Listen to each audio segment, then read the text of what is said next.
welcome to my garden. So I've just been picking tulips to show you my favourite varieties that I'm growing this year, because there's nothing more cheerful than picking flowers for your home, is there?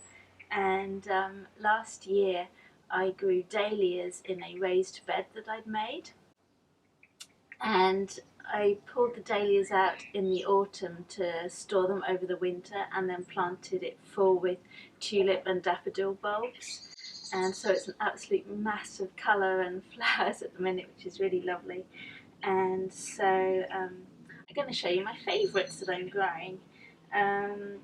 First of all is this beautiful mix of colours. I just love how rich and velvety some of the darker ones are. The darkest one I'm growing is called Continental, which is gorgeous and velvety and goes really beautifully with paler colours. It's a lovely contrast, so it goes really lovely with apricots and pinks. So this one is Apricot Beauty, and they look lovely together.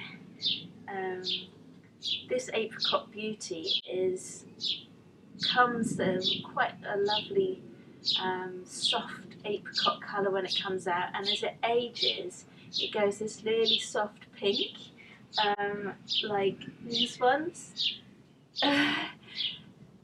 as they age. And I picked these for the home because they were nearly going over, but they were looking so beautiful and sculptural that I had to pick them. And normally if you pick tulips as cut flowers, you want to pick them when they're in a bit of a tighter bud and haven't completely opened yet, and then you'll get the longest vase life for them. And just keep them in a out of direct sunlight in the home, and they'll last really long for you. So what else have we got here? This is another rich one that is new for me this year, called National Velvet. I couldn't resist it for the name because one of my favourite children's books was National Velvet, about a horse. And again, it goes really beautifully with sort of soft pinks and apricots as well. And when the sun hits it, it really glows. So it's not a sort of in-your-face red, it's a lovely artistic deep red. And then I've got this one I actually grew last year, and some of them have come back in my flower bed. This one is called Afka, and it's really elegant and delicate, and this lovely subtle but deep pink, and is coped really well with the weather and goes really beautifully with the darker tones as well.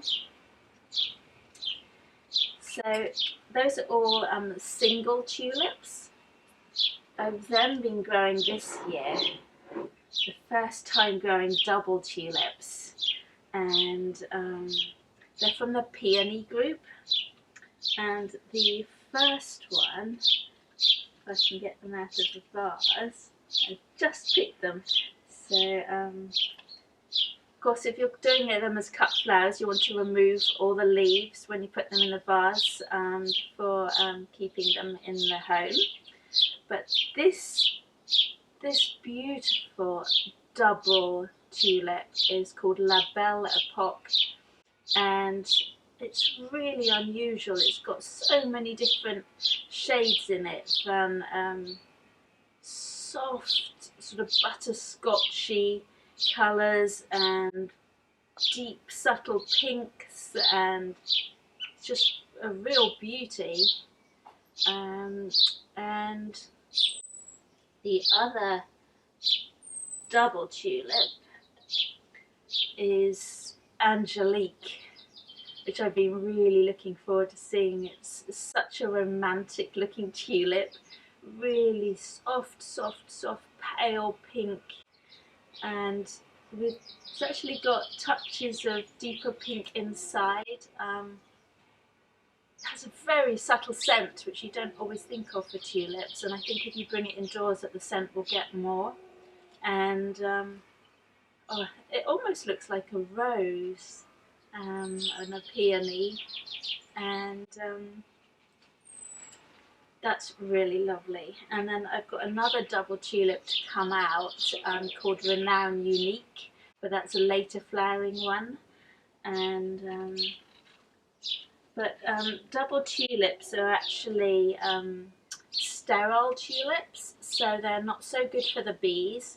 So you want to grow some bee-friendly flowers nearby them just to help the bees that extra bit. But because of them being sterile, they actually last 2 times as long, both in the ground and in pots and in the vase. So that's really fabulous for using them as cut flowers and just enjoying in the garden. I've got pots full of tulips and flower beds with tulips, and then my cut flower patch. So it's been fun to trial them in different areas, and they've actually all been really coping well with the weather because we've had so much rain this spring, and they've all been doing really well. So that's been encouraging. If you like a slightly bolder, brighter pinky red, this one I actually grew last year, and some of them have come back in the flower bed behind me. It's called Pink Impression. I think it's verging on the red, and when the sun hits them they open really big, so it's a much larger tulip, but that's great fun as well. And put that there. And if you love subtle whites and creams, and also are looking for tulips that are more perennial, because not all tulips will come back for a second year like daffodils would, but there are some tulips that are known to be perennial and keep bulking up each year and coming back.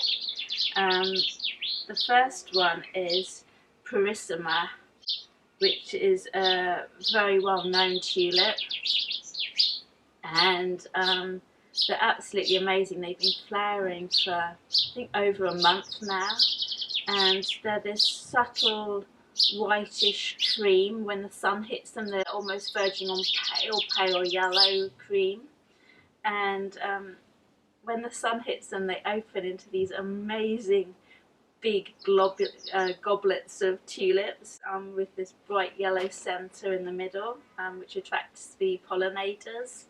And but then in the mornings they close up, so they're really elegant, and a little bit of a scent as well, and but they look really gorgeous in a border sort of en masse.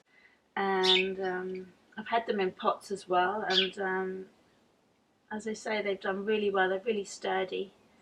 And this is another one that is perennial.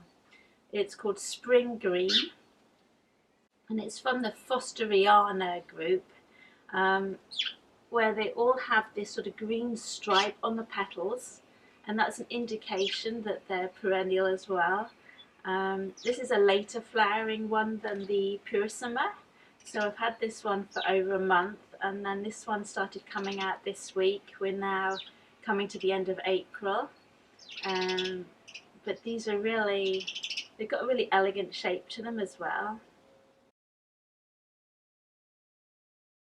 Also, if you're looking for a perennial tulip that's mauvey purple rich colour, then I've heard that Negrita is a really good one as well. I haven't yet tried that in my garden, but that's worth trying as well.